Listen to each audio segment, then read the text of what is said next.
Welcome to the Steve Stine Guitar Podcast, where we bring you the latest insights, tips, and techniques to help you master the art of guitar playing. I'm your host, Steve Stine, and I'm committed to sharing my passion for the guitar while inspiring you and guiding you through your musical journey. Now remember that you can enjoy this podcast from anywhere and anytime, whether you're cruising down the highway, preparing dinner in the kitchen, or even working out at the gym. By incorporating the podcast into your daily routine, you'll be able to stay inspired and motivated in your guitar journey, no matter where life takes you. Now, let's dive into today's podcast. Hey, Steve Stine here. Thank you so much for joining me for the Steve Stine Guitar Podcast. Today, we're going to be talking about guitar plugins, amp sims. And I'm not going to go through every single amp sim or every single company out there because there's just so many. And probably by the time you hear this, there's going to be a bunch more. But what I do want to do is talk about the ones that I think are the best, in my opinion, that I use and how they might be able to help you. There's a couple of different categories of them, actually 3 different categories that I've thought of. So the first category, first of all, what is a guitar amp sim? Well, when you plug in your guitar into your computer, and this would happen through what we call an audio interface. Now, once the guitar is plugged into the audio interface and the audio interface is plugged into your computer, you can then record. You could record your voice or whatever, and certainly you could record your guitar. So you're going to do that through a program called a DAW, Digital Audio Workstation, or oftentimes we just call it a DAW, okay? Now, some of these amp sims or guitar plugins, what they are software that are made to sound like amplifiers. So instead of plugging your guitar into an amplifier and then miking it and then running that into your computer, you're using this software that is emulating the sound, again, we could use different kinds of words, profiling, different, whatever you want to call it. But basically that software is trying to sound like an amplifier. And there's just many, many different kinds of software out there that do this. And what I want to focus on are the ones that I think are the best that I use a lot. But please understand that there's many other ones out there. There's a lot of free ones out there that you can look into that I'm not going to be talking about here because, again, I don't know the stability of some of these things. The amps or the companies that I'm going to talk about are ones that are tried and true and are as stable as anything. So that's what I'm going to start with. So anyway, the first ones I'm going to talk about are the ones that are within the environment itself, like the DAW, the Digital Audio Workstation. You might buy something like, or might own something like Studio One by Presonus, or you might own Logic Pro if you're a Mac user, or whatever it might be. Now, sometimes what happens is these companies will have amp sims, guitar plugins, amp sims, built right into the Digital Audio Workstation itself. So instead of going out and just spending a bunch of money buying some amp sims, you could start with the ones that come with your recording software, okay?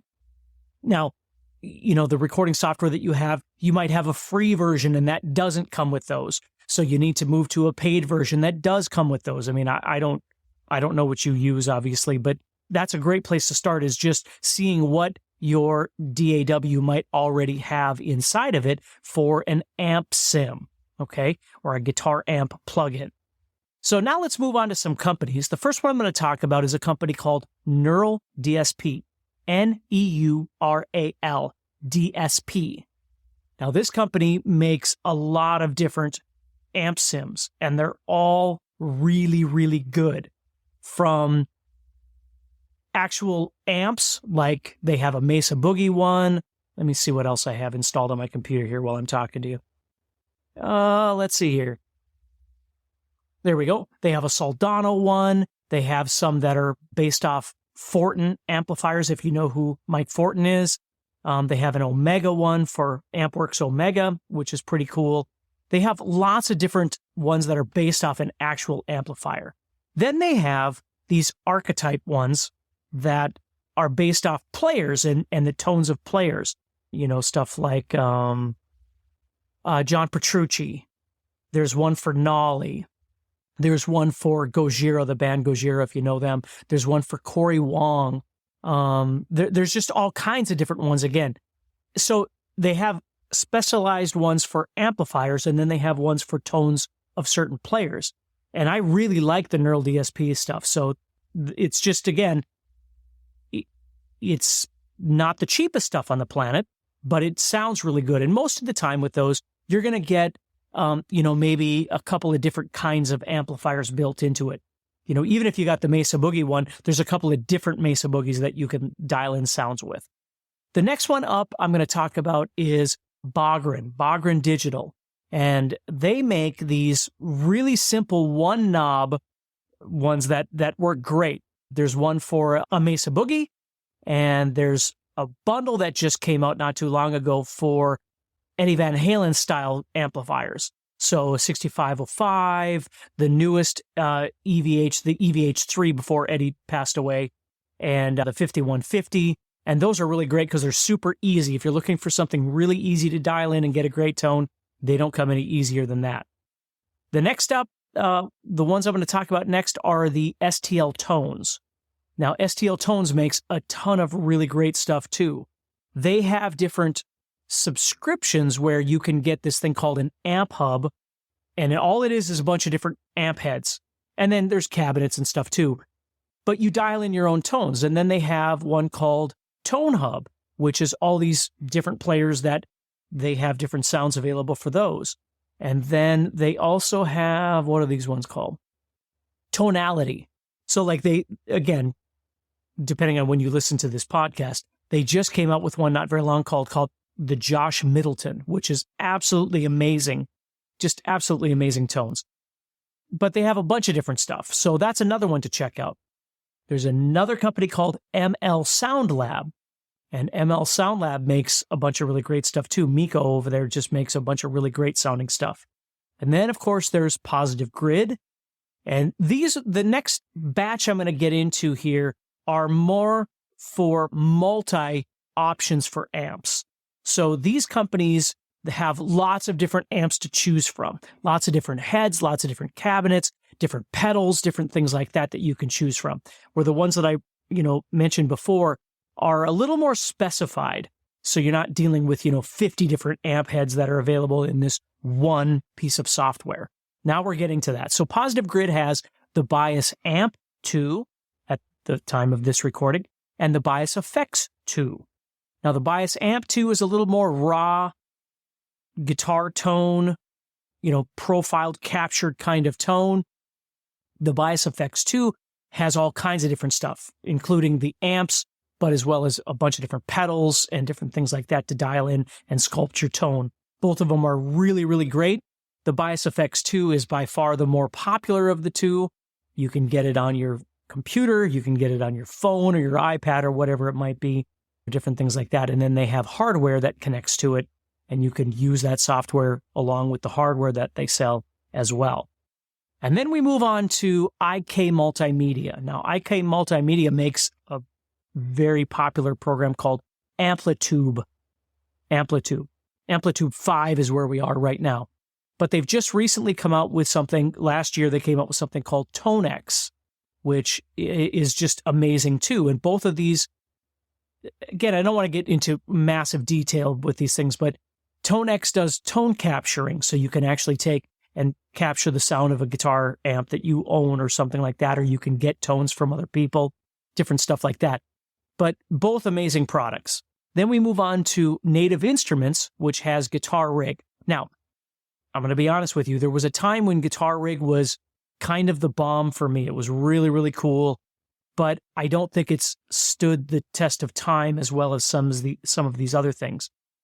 And yeah, I'm just being honest with you. I hopefully they'll come up with something in the near future that will be back in the game. But I think there's other things out there that are definitely worth looking at more than Guitar Rig. And then we move on to a company called TuneTrack. Now, TuneTrack is actually famous for Easy Drummer, Superior Drummer, that sort of thing. But they do have stuff for guitar as well that's really easy to dial in. For some people, it's too easy because you can't sculpt your tone. You just have what's available. But it's called Easy Mix. And Easy Mix is kind of like the Bogren stuff where it's kind of just dial it in and go. But I'm going to be honest with you, I very, very much prefer the Bogren stuff. Again, TuneTrack, they haven't really come out with anything that's just been mind-blowing compared to Neural DSP or Bogren or STL Tones, some of that kind of stuff in a while. And then we keep going down the list. Line 6 has their Helix, which is really amazing, which you might have heard of that. Well, now they have a native piece of software that you can use for your computer and run the sounds of the Helix as well, which is pretty cool. I have to be honest, I do not own it. I've seen people use it, but I don't own it just because I have so many other things that that suffice what I'm looking for. And then there's Overloud THU, which again, it doesn't hold up to the Neural DSP stuff and all that sort of thing, in my opinion. Now, there's other people that would definitely disagree with me, and it's worth checking it out and see what you like. And then the last one I have on the list here is JST, which is Joey Sturgis Tones. And he's been updating some of the software that he's got as well. He's got like Jeff Loomis, if you know who Jeff is, Jason Richardson, some of that kind of stuff. And again, pretty good stuff. Does it hold up to the Neural DSP stuff and things like that? I think that's a decision that you'd have to make. A lot of these companies have trial versions, so you can try them out, see what you think, and kind of go from there. So anyway, hopefully that makes sense. That gives you something to kind of work with. And so that's it. Take care. Stay positive. Thank you for joining me. And make sure you check out guitarzoom.com if you're looking for any guitar lessons, anything like that. We now have an all-access membership, which is really awesome. And just keep supporting me in whatever way you can. I sure do appreciate it. So take care, and I'll talk to you soon. If you like our podcast and want to hear more, remember to press the subscribe button on the app that you listen to. By doing this, you help us a lot, and you'll be the first to know when we have new episodes ready for you to listen to. Is this podcast fun and useful? Then please give it a thumbs up and write about how much you like it. Is this podcast not what you thought it would be? Please let us know.